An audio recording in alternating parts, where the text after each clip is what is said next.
আজকে রবীন্দ্র জন্মজয়ন্তী।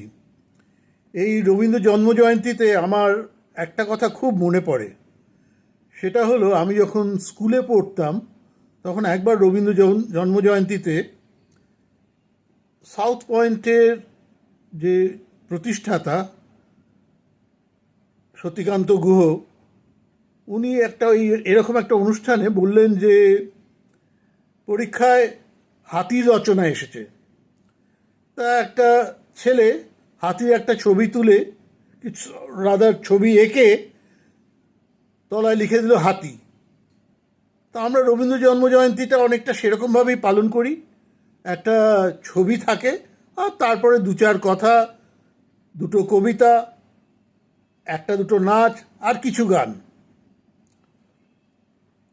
তা আমি আজকে রক্তকরবী নাটক নয়, নাটক আমি আগেও দেখেছি, কিন্তু আজকে আমি নৃত্যনাট্য দেখলাম। গুরু অর্ণব বন্দ্যোপাধ্যায় আর শ্রীমতী বিম্বাবতী দেবী আজকে এই নাটকটি প্রযোজনা করেছেন এবং পরিচালনাও করেছেন। এই নাটকটা দেখে এর আগে আমার ঠিক সেরকমভাবে মনে হয়নি, কিন্তু আজকে আমার মনে হলো, আরে এটা তো অনেকটা এই তৃণমূল আর বিজেপির ভোট যুদ্ধের মতো। তারপরে মনে হলো, না, এটা তো অনেকটা সিপিআইএম কিংবা বামফ্রন্টের সঙ্গে তৃণমূলের যুদ্ধের মতো। তারপরে এটা মনে হওয়াতে আমি ফোন করলাম আমার স্কুলের বন্ধু শ্রীশঙ্কর ভট্টাচার্যকে। শ্রীশঙ্কর খুব পণ্ডিত লোক, বলা যায় নাটক এবং সিনেমার এনসাইক্লোপিডিয়া। আমি বললাম শ্রীশঙ্করকে যে আমার এই নৃত্যনাট্যটা দেখে এরকম মনে হয়েছে। ও বলল, হ্যাঁ, এটা তো এমন যে অনেক ঘটনার সঙ্গেই এর মিল খুঁজে পাওয়া যায়। যেমন সমু মিত্র যখন প্রথম এই নাটকটা করেছিলেন তখন অনেকেই বলেছিল, আরে আপনি তো নেহেরুর সব নেগেটিভ পয়েন্টগুলো দেখিয়ে দিয়েছেন।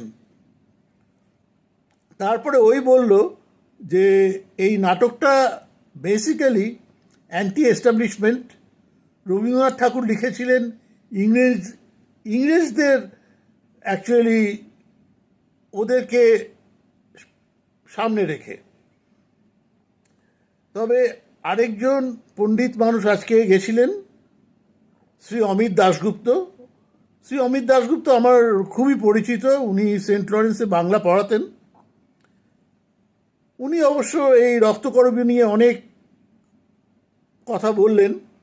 যেমন বললেন যে এই নাটকটা রবীন্দ্রনাথ ঠাকুর বারে বারে বদলেছেন, বারে বারে চেঞ্জ করেছেন, এবং যারা এই নাটকটা করেছে তারাও কিন্তু বারে বারে এর মধ্যে চেঞ্জ এনেছে, বদল এনেছে। কোনো কোনো নাটকে রাজা কখনোই আসেনি স্টেজে, কোনো কোনো নাটকে রঞ্জনও আসেনি স্টেজে। কাজে কাজে এটা একটা এক্সপেরিমেন্ট চলেই যাচ্ছে এটা নিয়ে। আচ্ছা, একটা কথা বলে নিই, এটা কিন্তু পলিটিক্যাল পোস্ট নয়, আমি মোটেই কোনো পলিটিক্সের কথা বলছি না, আমি রক্তকরবী নিয়ে কিছু বলছি আজকে রবীন্দ্রনাথের জন্মদিনে। আর আমার জ্ঞান খুবই কম, আমি এদের কাছ থেকে যা শুনলাম সেটা বললাম। আর আমার রিয়েলাইজেশন যেটা হয়েছিল সেটা আমি শ্রীশঙ্করকে বলে ওর কাছ থেকে একটা কনফার্মেশন নিয়েছিলাম। এই আজকে রবীন্দ্র জয়ন্তীতে এই আমার শ্রদ্ধার্ঘ্য। ভালো থাকবেন।